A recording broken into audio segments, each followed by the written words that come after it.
Over the next 3 weeks, I'm gonna take you behind the scenes to show you what it's like caring for a child who has cancer.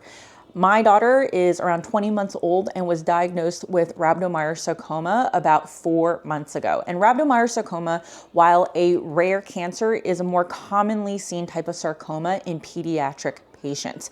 So she's been undergoing multiple rounds of chemotherapy, and we have about 4 or 5 months left of chemo. Every round of chemo gets a little bit tougher on the body. There's a lot of bone marrow suppression, and that leads to fevers that become fatal because the body is unable to fight off a common infection. It also means that she's more at risk for needing platelets or hemoglobin transfusions because her red blood counts are getting destroyed by the chemotherapy. All that to say, we have really focused on diet as a part of aiding her recovery. And so what I'm gonna do is I'm gonna start off by showing you the types of foods that I'm incorporating into her diet. And we do this through something called blenderized tube feeding. My daughter had a G-tube inserted back in late September. And a G-tube is just a really simple plastic device with a balloon that gets inserted into the stomach, and you're able to pump food through it. We have opted, instead of using commercial formula, to blend our own food so that we have more control over what's going into her body, using less sugars that you would typically see in a commercial feed, and really including a diverse variety of vegetables.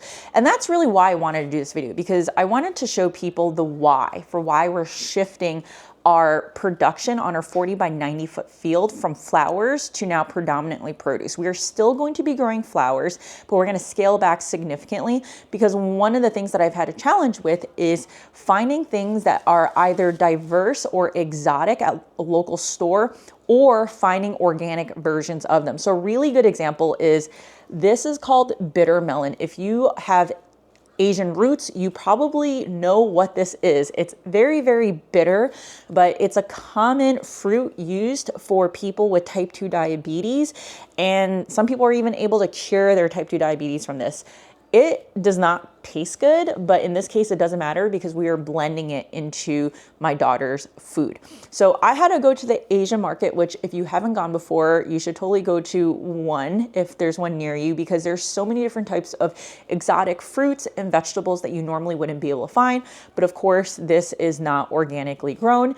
And for my daughter's cancer reasons, we are trying to procure as much organically grown produce as possible. So in the cases, if I can't buy it, then I'm going to try to grow it. So here is an organically grown leek that is easily found at a local supermarket. Something I probably would not prioritize growing unless if it were something that we use a lot, which we eat leeks, but we don't eat that much of it. Yeah, so without further ado, I'm gonna start washing this produce, and then I'll talk a little bit more about what I'm doing in the background. I'm typically making E a new feed every 3 or 4 days, and each time it takes me close to 2 hours between washing, prepping the vegetables, weighing them, logging them in, and of course, cooking them down and blending it. So all of that does take a bit of time, but this is a priority for us, so we make sure we set aside time to do it. Now, we also try to make sure that we have at least 2 different types of feed for E on a given day, and that way she can have the most amount of diverse nutrition in her body. Turmeric is one of our favorite spices to use, especially when we're cooking Indian foods. And this is fresh turmeric root, also known as curcumin. And so I actually ordered about ½ a pound of these roots to grow next year out in the field. I'm pretty excited about it. This has a lot of good anti-cancer properties, but it is contraindicated with a specific type of chemo that E is taking called cyclophosphamide. So I always make sure I don't put this in until basically the cyclophosphamide has worked out of her system. And so this is really not a ton, but just to be safe, I try not to put it into her feed when she's getting that chemo. What do you think? Yeah, lots of good vegetables, right? You're gonna be eating this over the next few days. You want the camera, don't you? All right. Got a couple of extra ingredients, tomatoes grown from the field. So we froze these, and usually I can them, but now I'm saving them for E's feed. And then last but not least, organ meat. So this one is lamb heart, which sounds disgusting, but organ meats have a lot of your vitamin B's that everyone needs, but especially a cancer patient needs when they're undergoing chemotherapy. So because we are trying to also implement a ketogenic diet, we are trying to balance the amount of protein that she eats, although I've realized that she actually needs a lot more for her recovery. So we're prioritizing her recovery over the ketogenic diet. But the point is that liver typically has the most amount of your vitamin B's, but it also has a lot of copper. So we try to give her liver during certain weeks, and on her good week, which is the week that's coming up, I would do something like a lamb heart or a lamb kidney, goat kidney, whatever it is. This is actually the farm that I sell my local flowers at the country store. So they raise their own animals, and they were super, super generous, basically understanding that we were using organ meats for ease feeds, and gave me a bunch of organ meats for free. So I have a freezer full of random animal organ meats, and we've been using them every single week. So these are ultimately the vegetables that are going into the pot at a very, very low temperature. You're gonna see that I prioritize a few vegetables very consistently. Parsley, dandelion greens, and cruciferous vegetables will always make some sort of round on a weekly basis. The next step is to weigh every single ingredient and log it into an app that we use to track E's diet. This app is called Chronometer. I found it randomly and we love it. It helps us assess how many calories she's taking in, but more importantly, a breakdown of the different nutrients, vitamins, and minerals that her body is getting.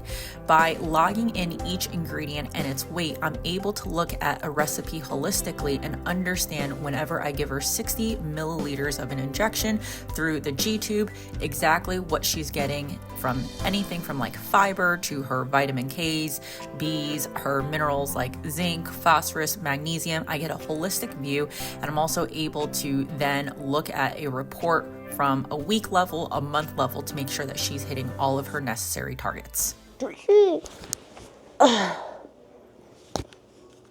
Need some goat lamb heart in here. Lamb heart. Can you say heart? Yeah, lamb heart. Can you say lamb heart? What does a lamb say? Yeah. It says ba, like a sheep, right? What does a sheep say? Yeah. Ba. Can you say ba? Ba. Yeah. Lamb heart.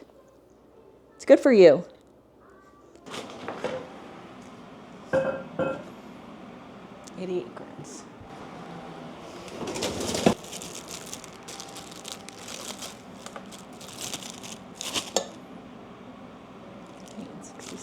So we try to encourage E to eat as much by mouth as possible, although we're not giving her foods that she wants, things that are high in carbs and sugar.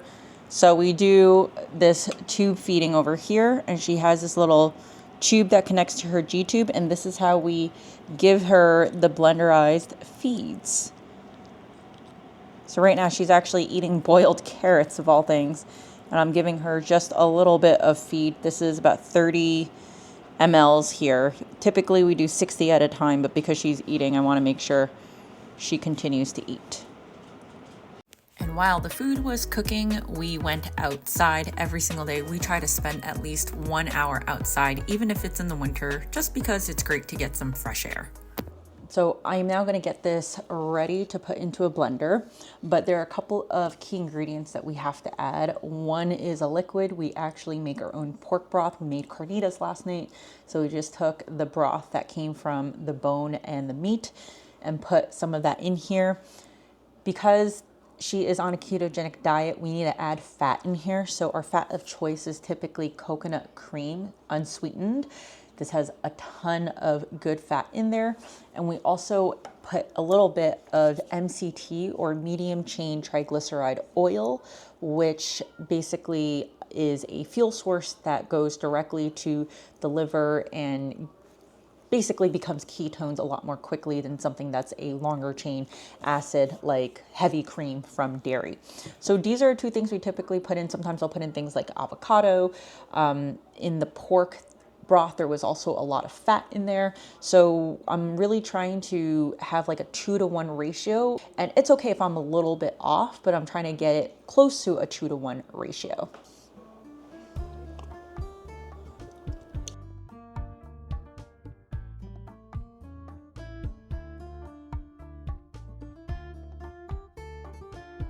Sing.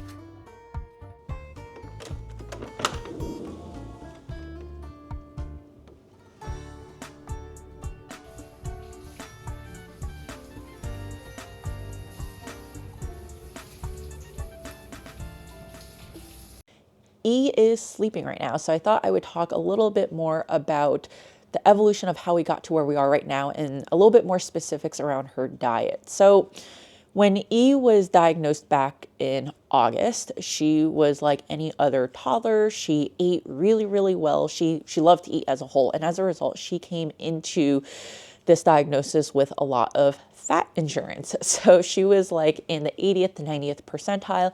And one of the main objectives over the past few months is to have her continue to gain weight, which we have honestly struggled with. So obviously chemo suppresses your appetite at certain points. Your appetite just completely changes. And I would say that even with the G-tube, sometimes if we're too aggressive in pushing the feeds, she ends up throwing it all out. So there's been a huge learning process for us.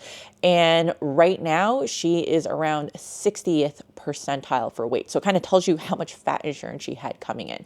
We try to keep her at least 750 to 850 calories a day to encourage her to gain weight. And if she's not gaining weight, she's actually considered malnourished at this age, just because as a toddler, you need to be gaining weight. So we had a huge win in November where we finally had her gain about 3/4 of a pound.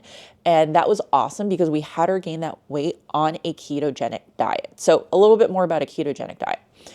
I had no idea really what this was outside of it being a fad diet. I had friends who had tried it before, and now I know that they actually didn't really do a ketogenic diet. But the basics of a ketogenic diet are that you're eating an incredible amount of fat versus carbohydrates and a little modest amount of protein so that you can get your body into something called state of ketosis.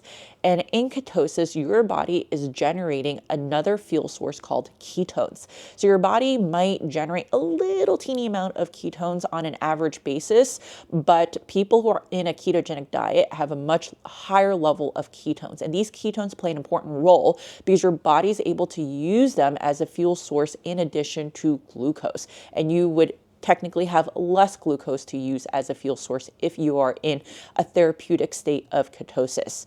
What blew my mind was learning that there are many people out there, children even, who have been using the ketogenic diet as a treatment for epilepsy. They might be using it as the sole treatment for epilepsy or as a complement to medication. And while the ketogenic diet doesn't cure everyone who has seizures of this problem, it actually helps in a large majority of cases. And again, this is because they suspect that in people with epilepsy, the brain is not able to fully use glucose to the extent that a regular person can in the brain.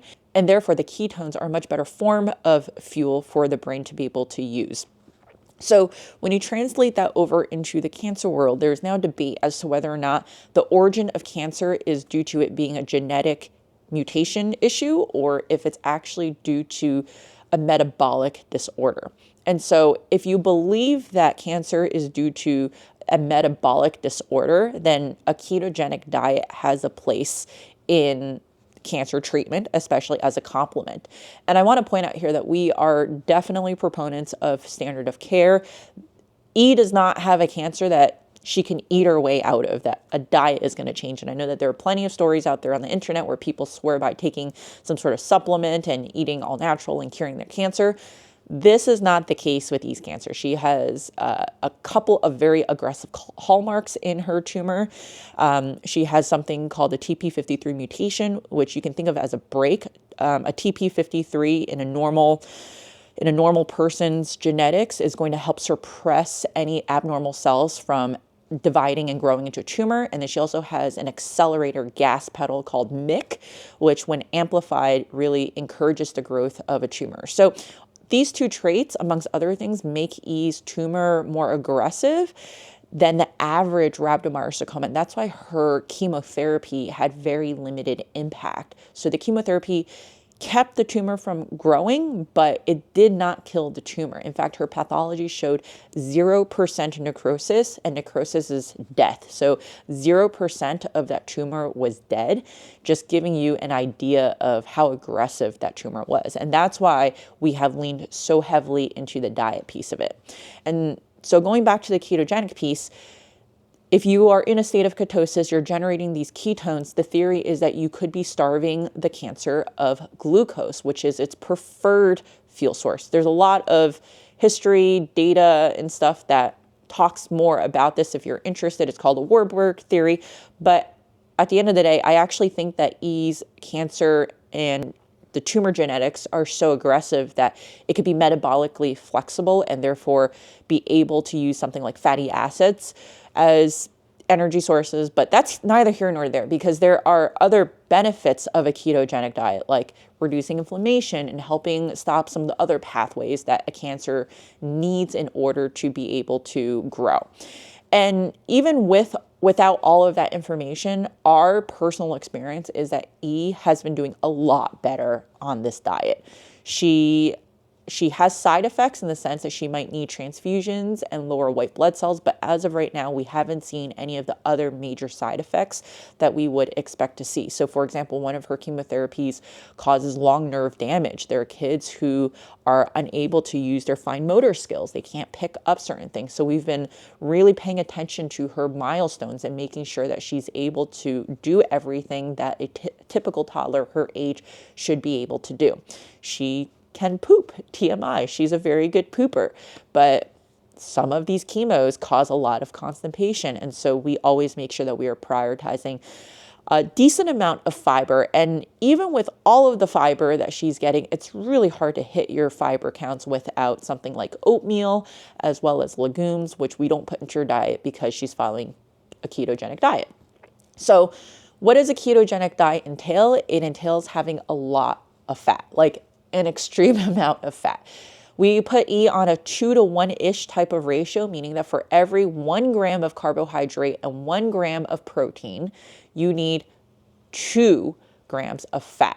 So in other words, if she had 1 gram of carbohydrate and 1 gram of protein in a specific recipe, that's 2 grams total, she would need 4 grams of fat in order to make up for that ratio. There are kids on a 3 to 1, 4 to 1 ratio. As the ratio goes up, it becomes really, really difficult to have a kid on that diet, especially without a G-tube. We didn't realize we were going to do this diet, and that G-tube has been a blessing in disguise. It has not been without its issues. It's gotten infected. She's even pulled it out, both times necessitating trips to the ER.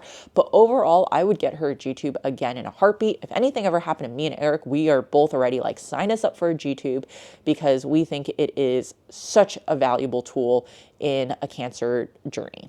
Having said all of that, this week we are in E's best week. It is her 3rd week of the cycle of chemo. So E will be getting anywhere from 12 to 14 cycles of this chemo regimen, and each regimen is 3 weeks. In the first week, she gets her what I call the heavy dose chemo. It's 3 different types of chemotherapy agents together that have a very toxic effect. It is so toxic, in fact, that we basically have to have fluids flush her out for at least 8 hours. And then the other 2 weeks, she gets only 1 of the 3 chemos, which has lesser side effects. But this is actually a chemo that causes constipation and fine motor skill deterioration. And luckily, we haven't seen those side effects manifest. So her 3rd week is one where you're going to see over the next few days. We got really lucky that it's happening over Christmas. She is at her best. She looks like a normal toddler. You would never even know that she has cancer unless if, you saw her without her hair, but she is dancing, she is energetic. And then that is the time when her body is recovering. Blood cells are at its more normal ranges for her as a cancer patient. And then we go back into another round of the heavy hitting chemo. And so what you're going to see over the next few days is she's going to look great. And then we're going to pick this up when we go back to chemo.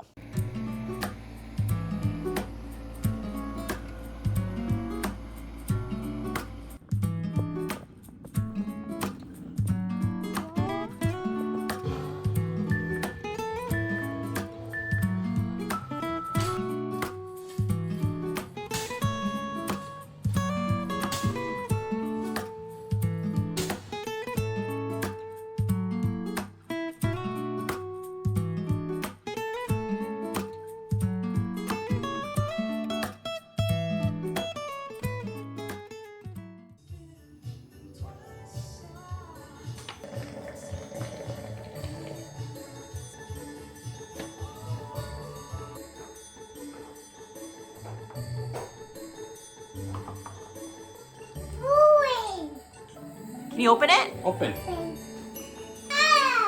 What is it?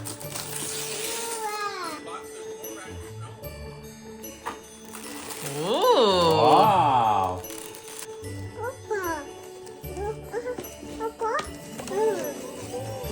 Is that a ball?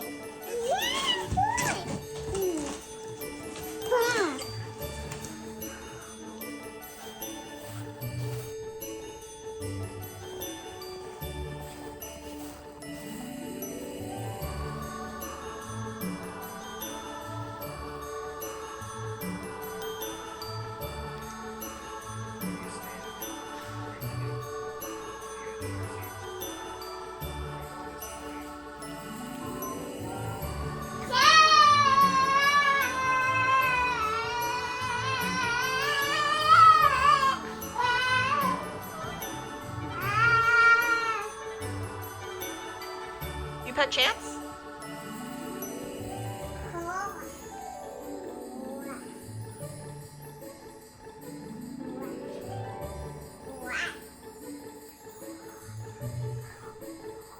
Open and shut, open and shut, open and shut. The door on the bus goes up.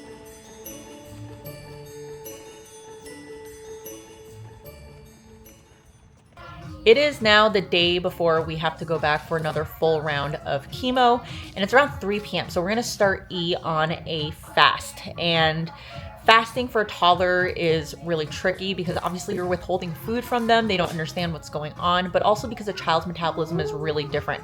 So adults who are facing cancer and who are fasting during chemotherapy will fast about 48 hours in advance and then maybe another day or two after their chemo. And they report that they have a lot less side effects. And the thinking is that when you're fasting, you're putting your body into a state of rest.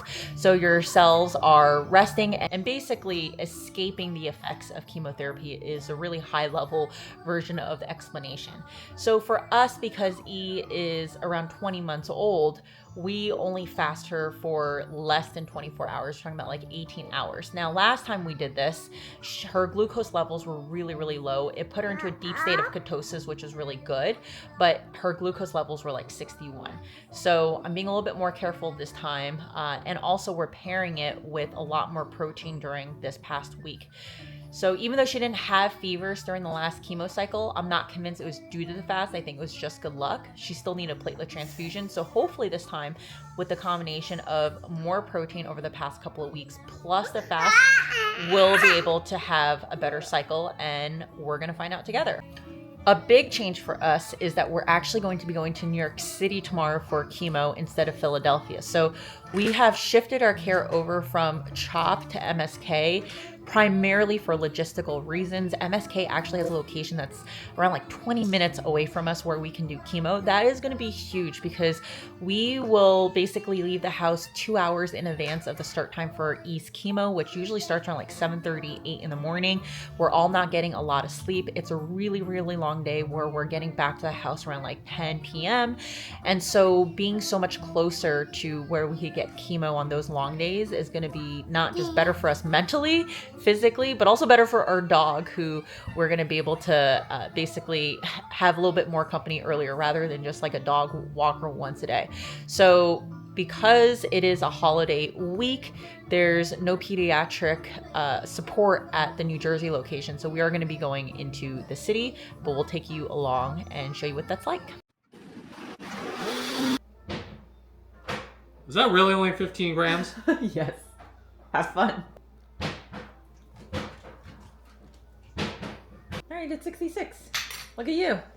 Champ. One of the things that we also do to prepare for E's chemo is giving her some homemade chicken stock during her day throughout chemo. So it's not like a true fast because we're not giving her vegetable broth. We're giving her some animal related broth. So we end up actually boiling chicken for Chance.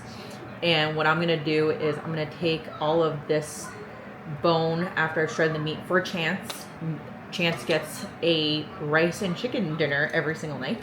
But after I shred the bone, I'm going to take all of this stuff and return it back to the pot with the liquid.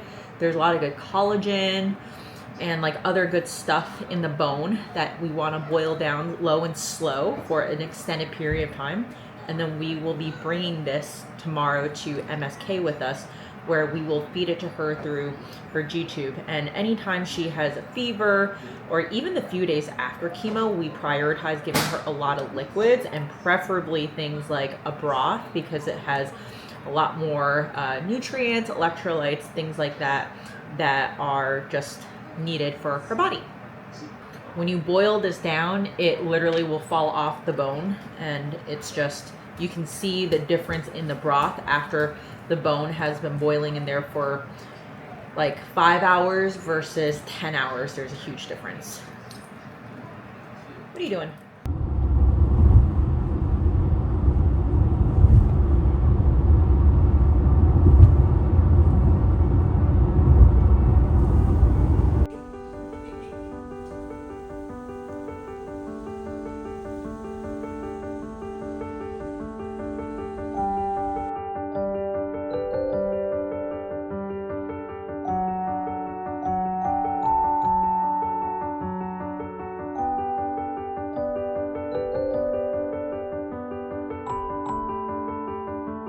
So we got here for a 7 a.m. check-in, did labs, and the pharmacy was backed up. It's a really busy Monday, I think because it's right after Christmas and before New Year's, and we haven't started chemo yet. So typically by now we would have started.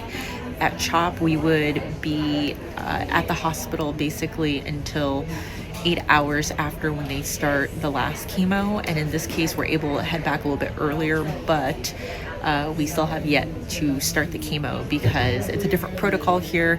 They need some more updated urine samples, so that's what we're waiting for right now. E is currently napping right now, which is good because I'm assuming she's hungry.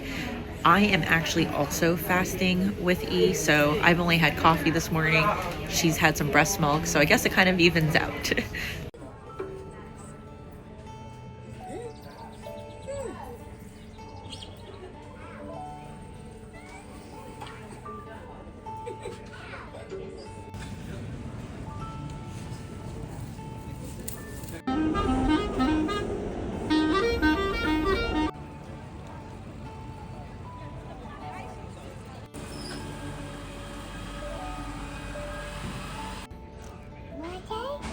Okay, we'll have some more.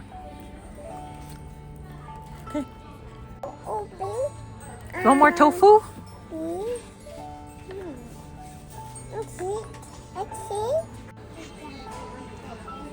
What are you trying to say?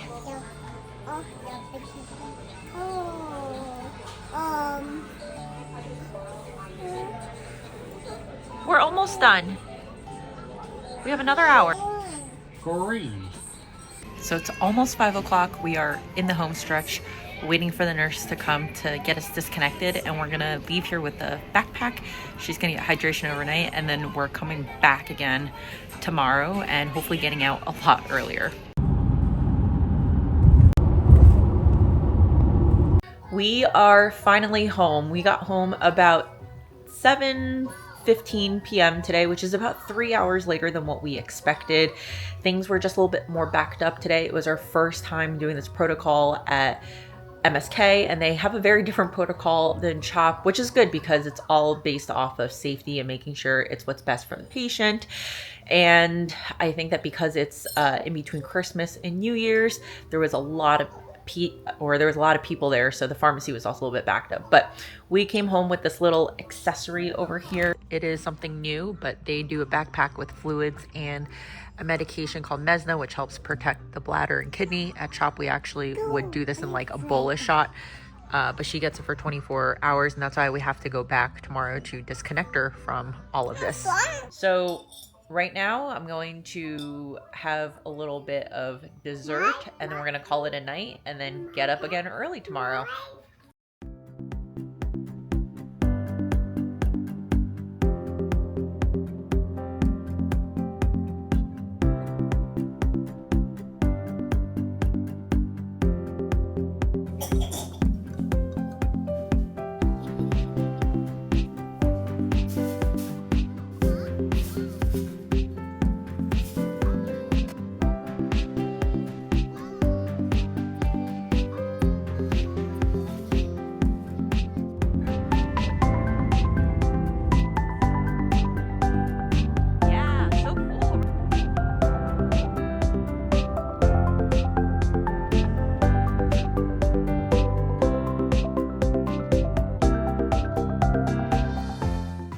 It's close to 9 a.m. We are back, just got some labs drawn. E did throw up a little bit, so they're gonna give her some anti-nausea medication. They're waiting for one of her medications to finish out. It takes like another 2.5 hours. She'll get another one afterwards, and then hopefully we'll be done.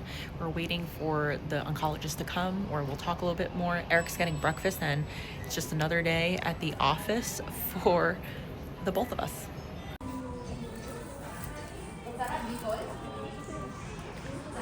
It's around 2 p.m. We are back, and it's like we're back to the original programming. First priority is to make sure Chance is getting enough pet fetch, because he's obviously been cooped up for like 8 hours this morning. We had a friend come over to fetch with him yesterday, but it's a beautiful day, so I want to make sure you get some time outside. And then E is just doing her thing in the garage, which is basically coloring on our whiteboard and dancing to Baby Shark.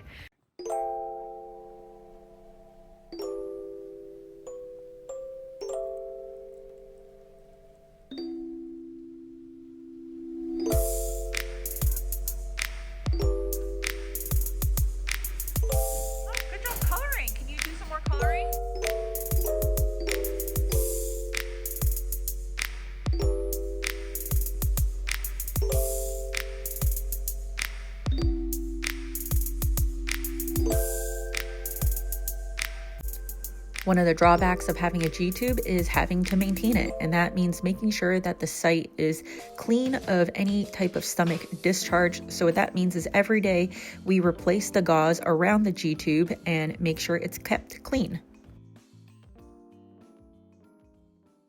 Happy New Year! My coffee this morning looks so good. I'm gonna see if I can show you the art.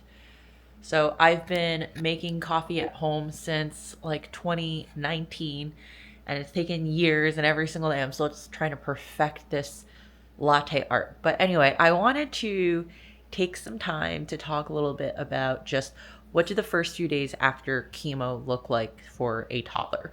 So it's hard to film everything in real time because things are moving really fast, especially at chemo. I want to respect the space over there and not record too much. But I would say the first 48 hours, which we're just starting to come out of by noon today, is the time where there's the most amount of nausea-related side effects. And one of the things that we spent a lot of time last night was I would have been in bed a lot earlier. Like, I can't even make it to midnight anymore, but I would have been in bed a lot earlier if it weren't for the fact that we were holding a barf bag next to E to make sure that she wasn't going to throw up. So she kept on making some gagging noises, which is typically an indication that she's about to throw up.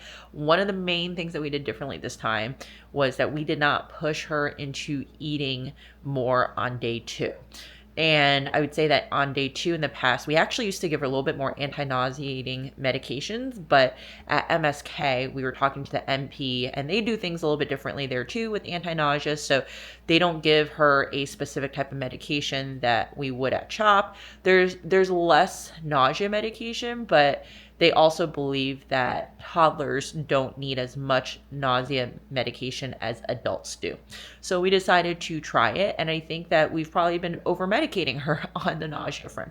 So we're still giving her something called Zofran, which is pretty common, and we're going to continue to give her that prophylactically. But even in this cycle, we've been giving her a little bit less. And so although there's still risk for her to throw up, she actually only threw up that one time yesterday in clinic, and it was just breast milk. So that's good in the sense that she's been able to hold down some of the solids that she's had. And so she's had a bunch of rice, the soy noodles.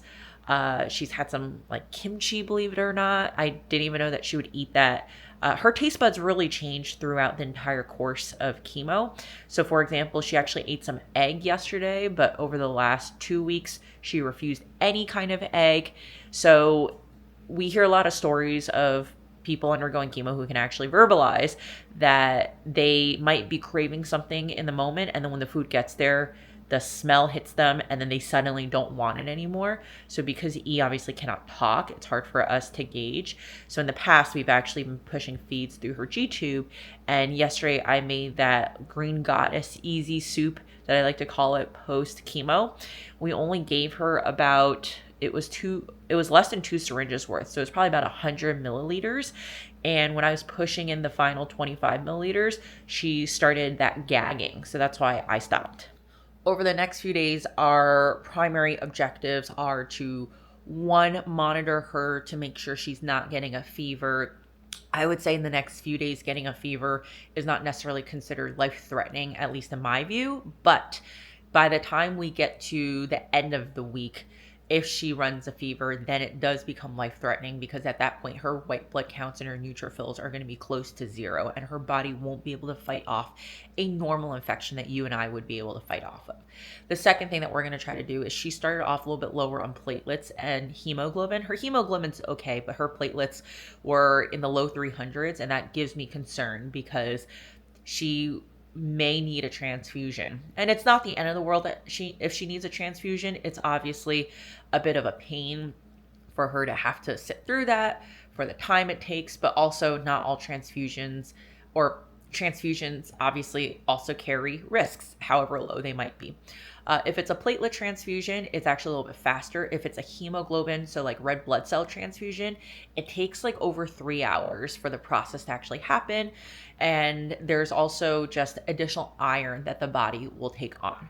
This is my last morning of peace and serenity before everyone wakes up. I've been able to make the first portion of this vlog because I've been off work essentially. It's actually been the first time that I've been able to really take off work since the diagnosis started in late July. And it's honestly been a little bit exhausting. It's been just a lot of mental fortitude that one has to practice, not just emotionally from the diagnosis and the treatment itself, but also just work-related stuff, which luckily was busy, but not absolutely crazy. So I'm super thankful for the fact that her best week coincided with the week that I basically was off from work, so allowed me to recharge.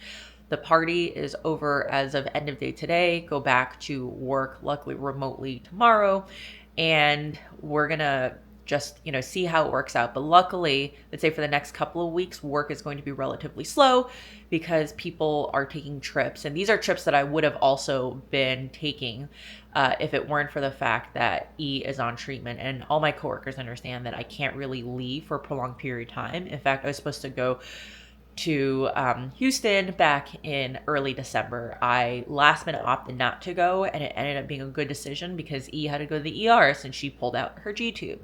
So this time around, I want to make sure I'm around, especially since she's in her more critical weeks during treatment.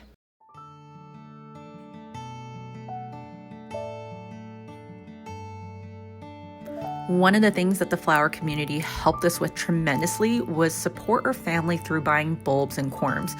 We used the proceeds from those sales to really fund a lot of the stuff for E that was not covered by insurance, including this appointment. We hired a person who specializes in integrative care, specifically with pediatric oncology patients. And so this conversation talked a lot about her current treatment, making sure that we are focusing on the right things in nutrition to support her recovery. We talked a little bit about E's epigenetic reports, and we also talked about certain supplements that she could be taking to aid her recovery. So this was a really positive discussion because it just feels like that there's additional things we can continue to do to help E along her cancer journey.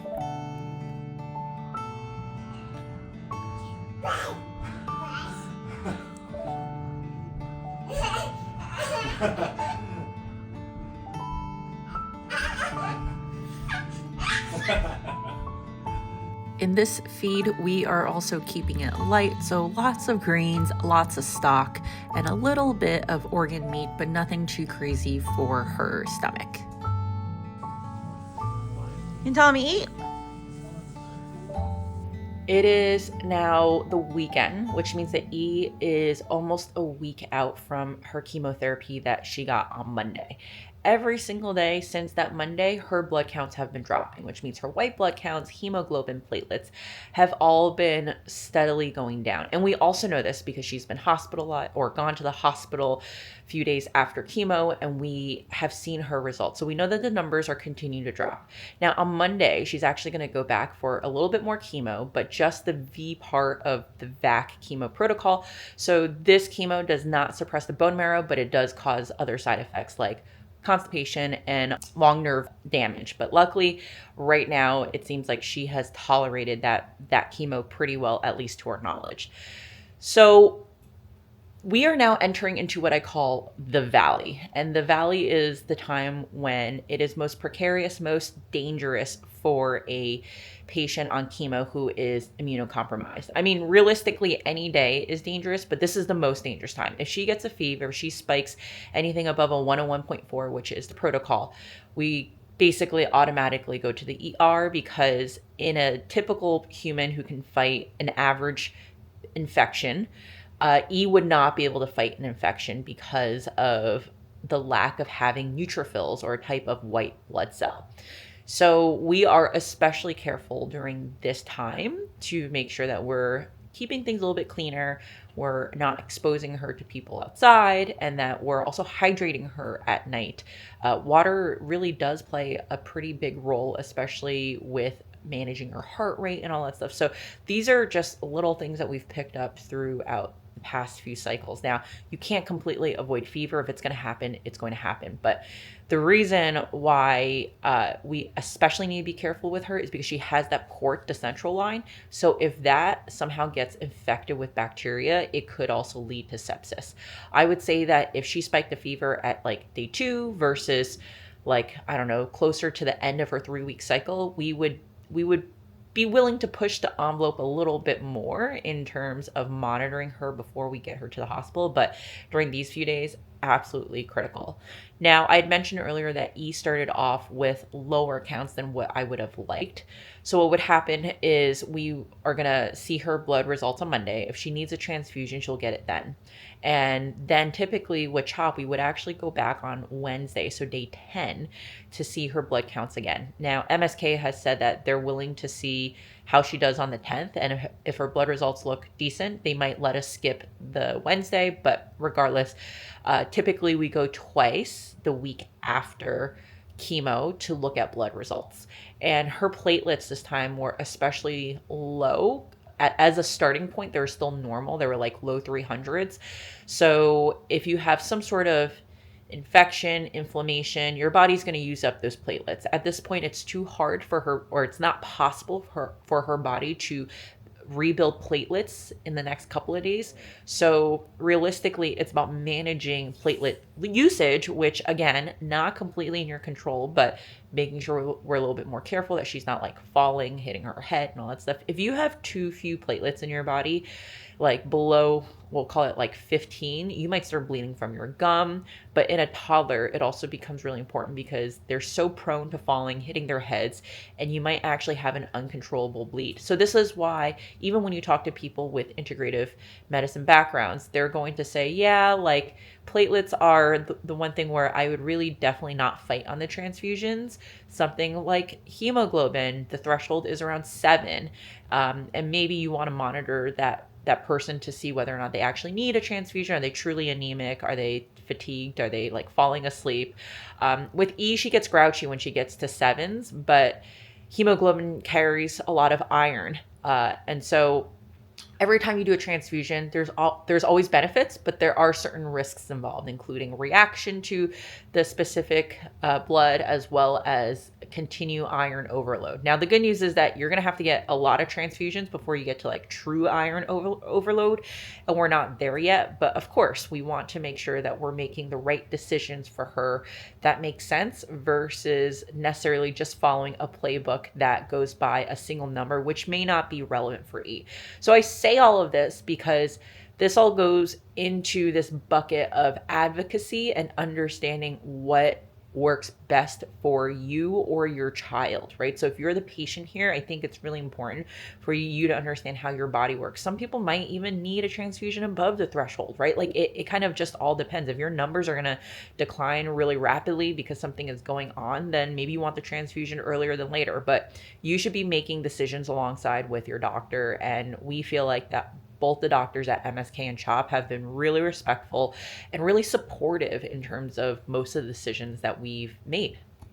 And as you saw from the other footage, I have continuously been making feeds for E. We do try to custom tailor the feeds a little bit depending on where she is in that cycle.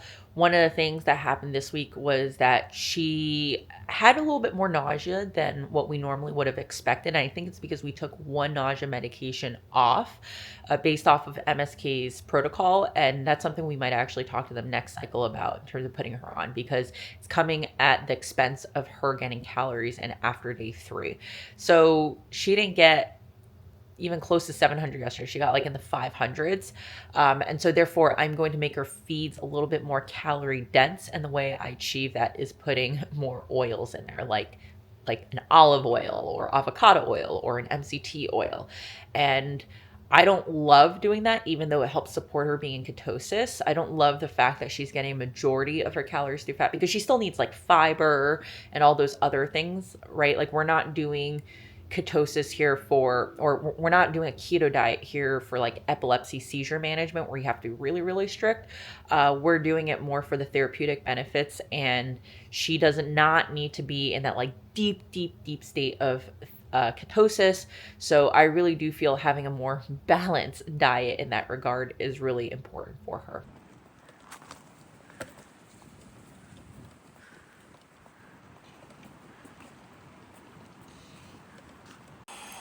Later in the evening, we had our first serious throw up of this chemo cycle. E threw up about 100 mLs worth of feed. Super frustrating, because that means that we have to make up those calories. And in most instances, we aren't able to, because she's simply not able to keep the food down. So we got set behind on weight this cycle. She has unfortunately lost some weight.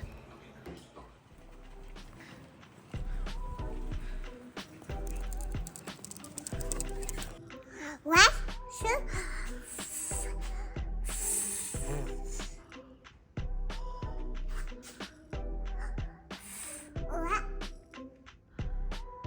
Do more.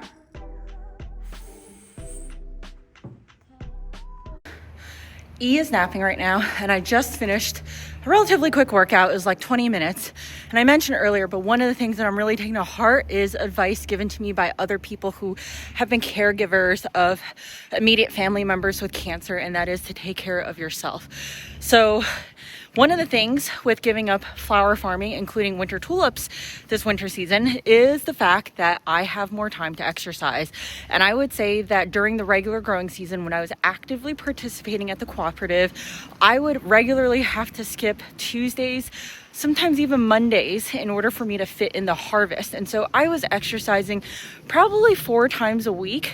And so now that I've given all that up, I'm exercising at least 5 to 6 times a week, which is really important for me. So guess what I'm trying to say is that when you have a life-altering event like this, it really forces you to relook at your priorities very seriously. And I've gotten to a point where I know I can't control whether or not I'm going to get cancer in the future or whatever else, but anything I can control, I damn well want to make sure that I'm doing my best, because it just sucks to look at people go through chemotherapy and some of the other stuff that's related to lifestyle habits like diabetes, getting kidney failure, all the stuff associated with that. I have a high risk of heart disease, so that's also another reason why I've been prioritizing exercising. All right, so let's talk a little bit about E. Today is day 6, and tomorrow are the days that I am most nervous, because the past trends have shown that this is where she is at her most vulnerable state. And we'll know for sure tomorrow where her white blood count sits at and whether or not she's going to potentially need a platelet transfusion. But even today when she woke up, she wasn't fully herself. You could tell she was a little bit more tired than normal. In fact, she's taking a nap a little bit earlier than later. We spent some time outside before, but we didn't spend as long as I would want to because it was so windy. So we're taking it easy today, and Eric is out all day doing showings, so I've really blocked out my calendar to make sure I keep a close eye on her. But I'm not going to push things like nutrition super hard today, especially since she threw up yesterday. I'm just going to make sure that she is doing okay and not needing to go to the hospital.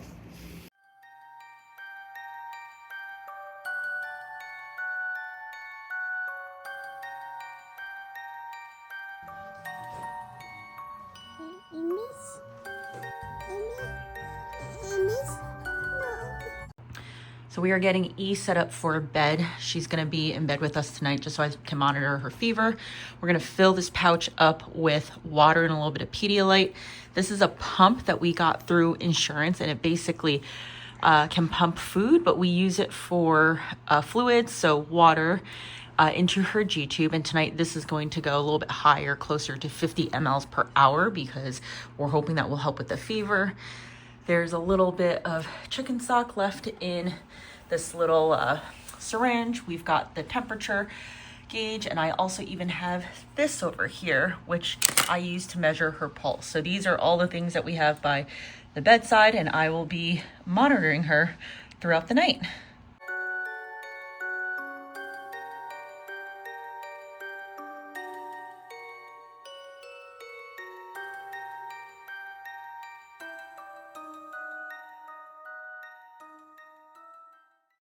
It's now the morning, and E's temperature has luckily stabilized so far. So we're gonna get ready to go to chemo soon. I can't communicate like how anxious and stressful it is over the past night and going into tomorrow, as her blood counts are super low.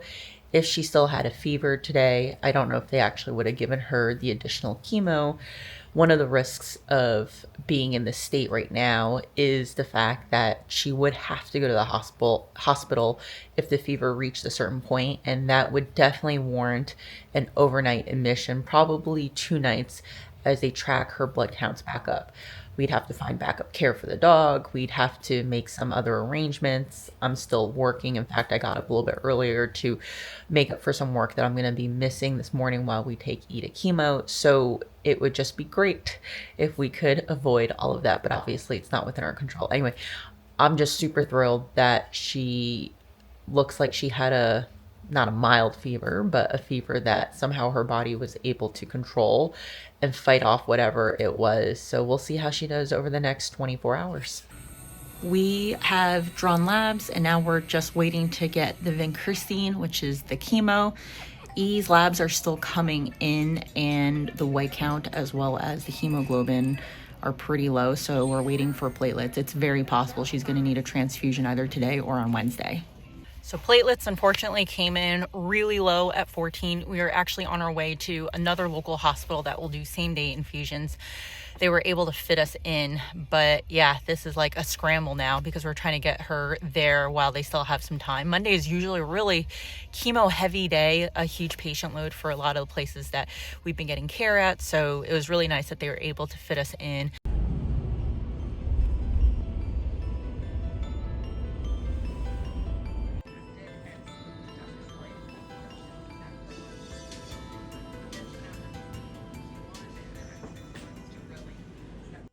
We are finally back home. It's a little bit past 4:30. Of course, it snowed outside, so Eric is plowing. And this was supposed to be like a 3-hour day in New Jersey, and it ended up being close to like an 8-hour day. And part of it is because even though we're able to get chemo a lot closer, this place does not do same-day transfusions, which therefore necessitated a visit to the hospital at which we've been doing our transfusions in the past. And so you can see it really does take a village. It takes a bunch of different places willing to work with a single family to make our lives easier. Even at MSK, the pediatrics in New Jersey is actually not a formalized program.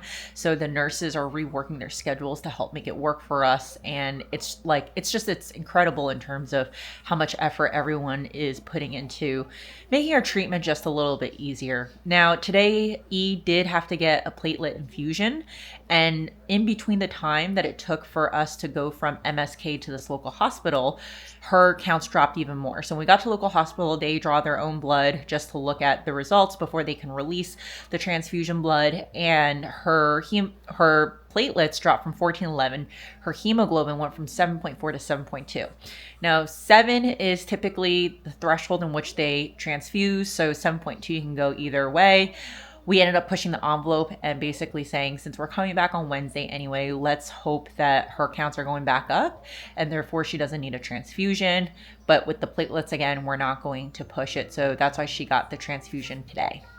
Now, the other development is that E has kind of been cycling in and out of a very low grade fever today. She was like a little bit at 99 in the morning and then went back to 98. And then when she got back home, of course, she was in the low hundreds. So it's going to be another night of constant monitoring. Last night was pretty rough for me because I didn't get great sleep, just trying to monitor her and make sure we don't have to go to the hospital. I think the good news is that if we did have to go to the hospital tonight, it wouldn't be for a multi-night admission. I think it would be for one night, hopefully at most.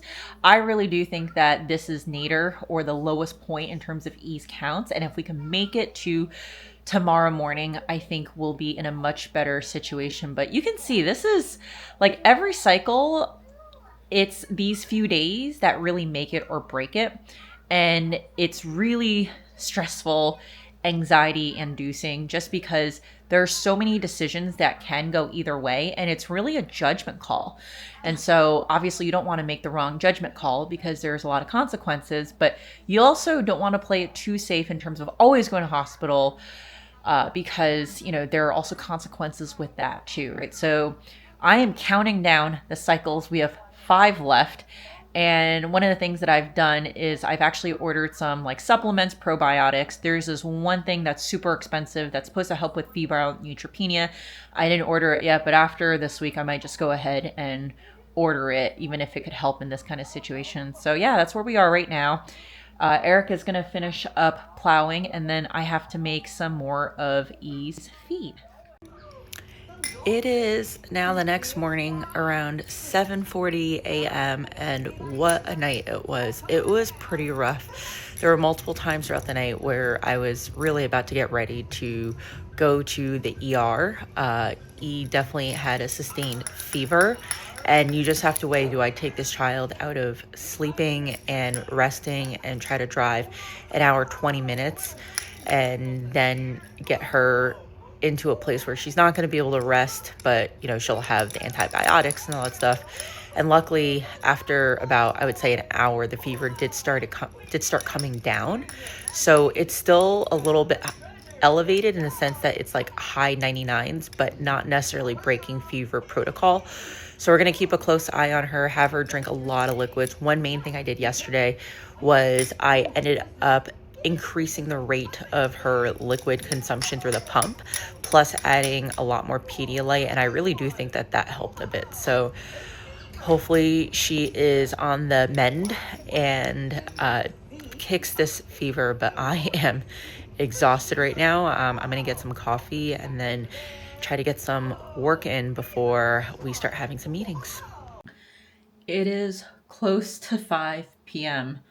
I have never been so glad for a day to be over, not just work-wise, but just a day, because I think E is coming out of the valley. Oh my God, it was a really tough last 48 hours. It's hard to communicate in a video where I'm filming everything and also talking about it to like really show what the anxiety and stress looks like. Like if I had a camera person following me around, it might be a little bit easier, but it's just like every time we get to this point where hopefully we have avoided hospitalization, you know, if we need a transfusion tomorrow, that's a completely different story, but at least I think we might have been able to avoid a hospitalization at that point. It feels like you're on this tightrope, and you could tell that her body was working so hard to try to fight off whatever it was.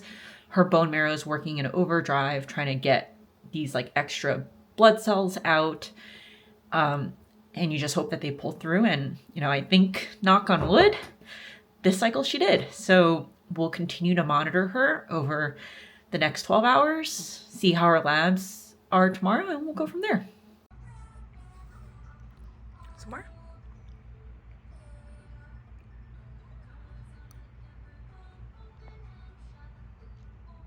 Tulips.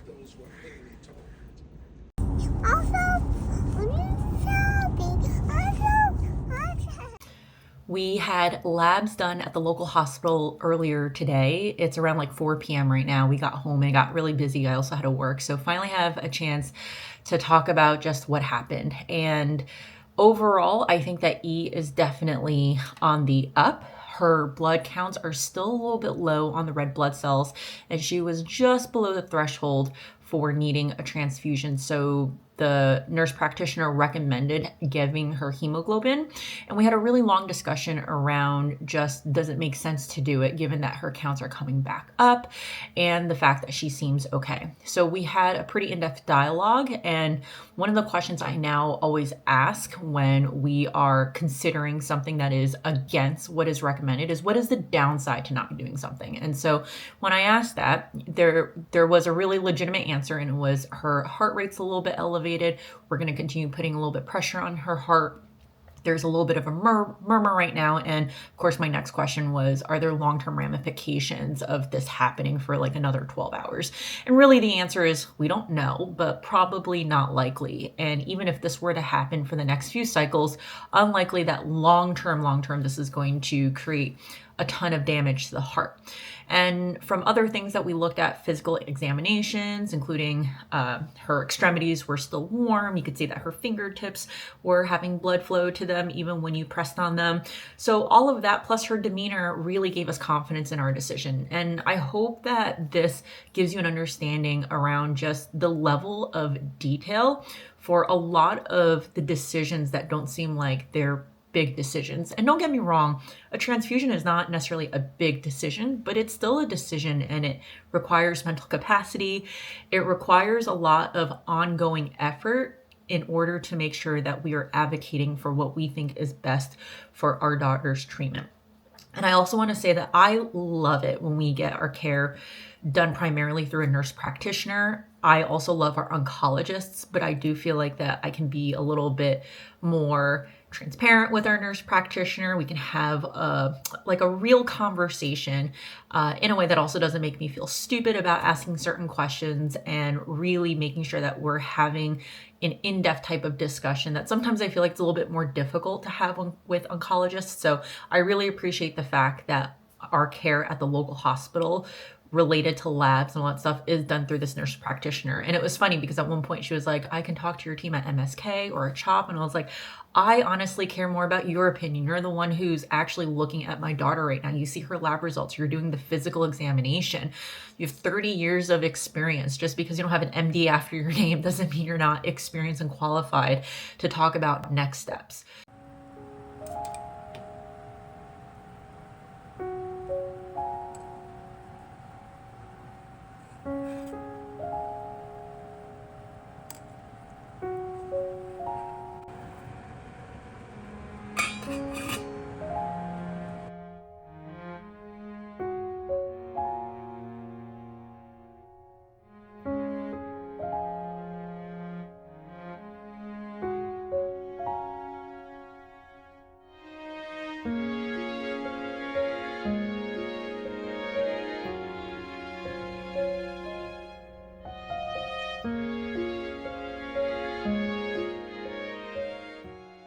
So we are now at the local pediatric department. We decided not to drive all the way to Pennsylvania, but right now we're settled in, waiting for lab results to come back. They're gonna give her some Tylenol.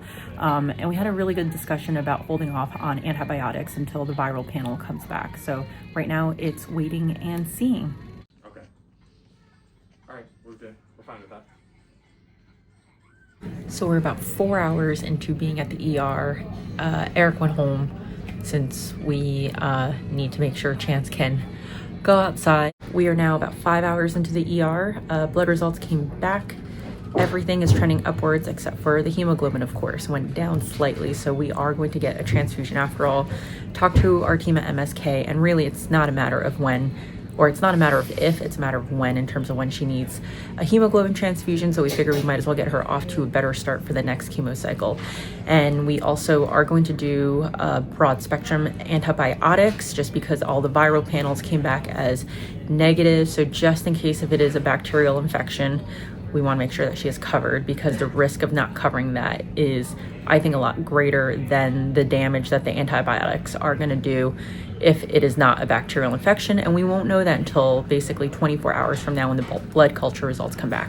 I feel like we're in the home stretch. It's been a little over 6 hours here in the ER. We are now just waiting for the blood. If you've never gotten a transfusion, especially for red blood, so hemoglobin, there's a lot involved. There's something called the type and screen, making sure that you're matching the exact right blood type. The blood transfers through multiple hands to make sure it's the exact blood that you ordered, and then it's going to take at least an hour to transfuse. So antibiotics are all done, fever is now done or down, and now we're going to wait for the blood. Another hour has passed. I am exhausted. It's like 8 p.m. right now. Hopefully we'll get out by 10 p.m. I didn't sleep much last night, but the good news is that for the most part, the stats look decent. The heart rate's starting to go down. I'm hoping with the blood transfusion, it'll go down more and I'll be able to get a good night's rest.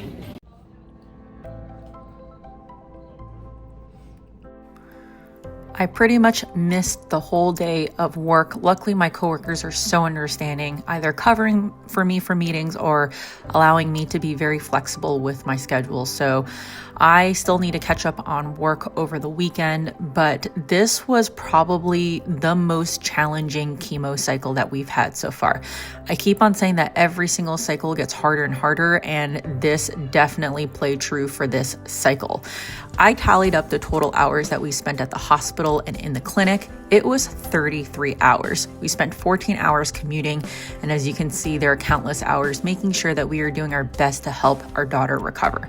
Cancer is a tough journey, especially for the caregiver. So if you find yourself in our shoes and you have any questions, please don't hesitate to reach out. I'll put my contact information below.